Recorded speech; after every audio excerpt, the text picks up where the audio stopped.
Okay. Alright, so we're going to be taking a look at two documents today.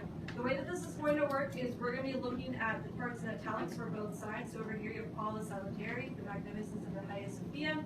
And then on the other side, you're going to have Procopius on the Great Church of the Hagia Sophia. So automatically we know that both documents are going to be about what? The church. Church. What's it called? Hagia Sophia, the Hagia Sophia. Very good. Now, you guys have heard so far in the news lately that there's been a whole big question of sourcing, correct? Yes. Yeah, where do we find sources? What can we trust to be true? Where is there any bias?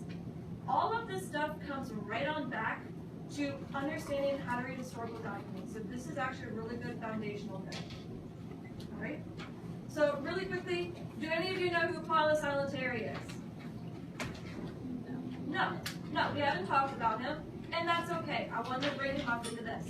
So as you can see, I put in italics a little bit of information on him. So what we're going to do is we're going to read through it first together, and then afterwards we're going to take a look and kind of work its way down a little bit, okay? All right, so Paul the Salutary, also known as Paulus Salutarius, was a Greek poet. His contemporary, the historian and poet Agathaeus, describes him as a rich man and a salutary, or a palace official of Justinian I at Constantinople. This title has been taken to indicate that he was responsible for silence in the palace. Alright, so I'm going to go through this one really quickly and show you how I'm going to interpret this, so I'm essentially going to model. Okay? The next one that we go through for the next part of italics, we can all kind of do together. Sound okay? Yes. Great. Thanks, guys. Alright, so the first one, Paul the Salutary. Alright, so this is going to be his actual name. So Paulus Salutarius. And he's going to be a Greek poet. So I'm going to remember that the Greeks were also part of the Byzantine Empire. That's their main language. So his contemporary. So a contemporary is going to be someone that works really well with him or is very close to him.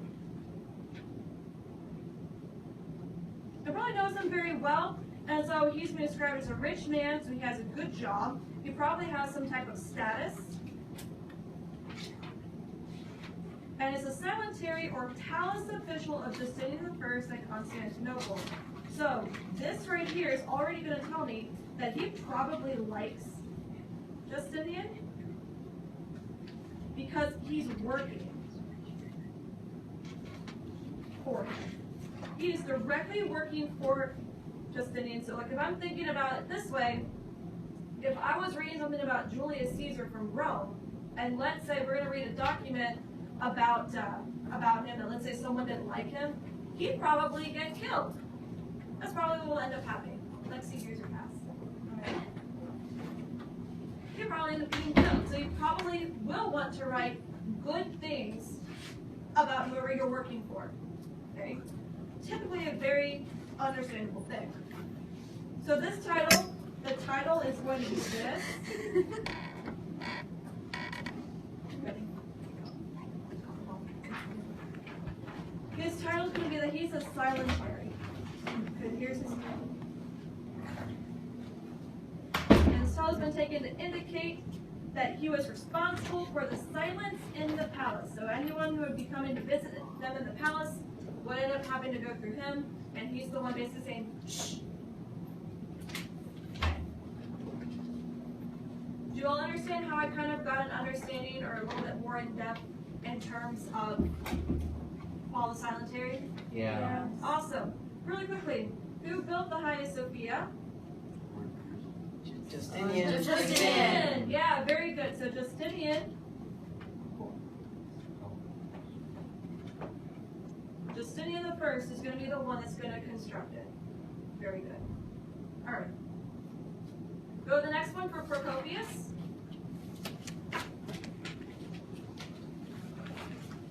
All right, so this is also going to be on the Great Church of the Hagia Sophia. And again, who built the church? Justinian. Justinian. Just as a reminder, we'll write it here at the top. So you guys should write it on the top of your page as well. So if I do something on here, try to mimic it on yours as well. Okay?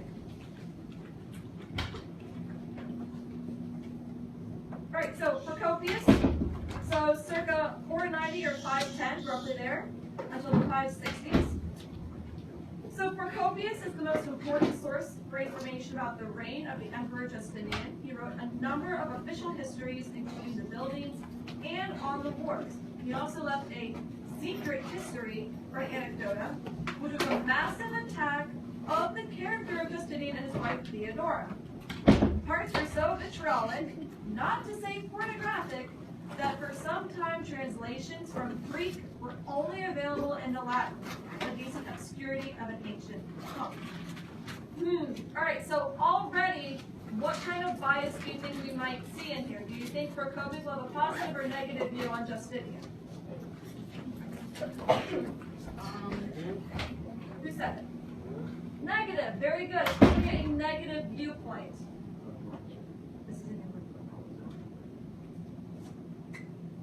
Okay? So he's probably going to have a very negative connotation. So let's go through and let's rework it just to see where we figured that out. Okay? So he's the most important source for information about the reign of Emperor Justinian. Alright, so if he's going to be considered the most important source for information, do you think he might be reliable as well? Yeah. Yeah, so we're going to write up here. Reliable. Okay, for Justinian. So he's going to write a number of different books or official histories. So here's the word official. So we're going to know it's going to be reliable, including the buildings and on the wars. So he's going to be writing stuff about all the different construction during this time in the Byzantine Empire, as well as all the different wars that the Byzantine Empire will end up fighting off. It's not going to be a bunch of roses and everything is beautiful and perfect, but you are going to have some issues as well. But he's also going to write a secret history, okay? Secret history. I will put this in a box, okay? And it's going to be considered a massive attack on the character of Justinian and his wife Theodora. All right, so this secret book is where he's going to be having a very negative connotation on Justinian himself, right? So if he's going to be very reliable, can we maybe assume that this book is also going to be reliable too? Yeah, because take a look at this. If you keep reading through, it's going to say parts are so vitriolic, or basically, let's put it this way, very harsh terms, very visual, that for sometimes translations from Greek were only available in the Latin. Remember, what's the main language over there in the Byzantine Empire? Is it Greek or Latin? Greek. Greek. It's going to be Greek. Okay? They are going to be teaching them Latin, though, because remember, in schools they have to learn both because they have that language barrier. So, if there's only going to be some of it that's going to be translated into Latin, why do you think they're only going to have some books translated into Latin if not everyone can read it? So they can learn it. What? So they can learn it. Well, who can learn it? Only those who speak what? Greek. Greek. Latin. Latin. But take a look, guys. They're only available in Latin. Okay? So that's the case. Do you have to know how to speak Latin in order to read these books? The secret histories? Yes. Yeah. Yes. Yeah, you absolutely have to know. Okay? Is that basically him alienating certain people? Yeah.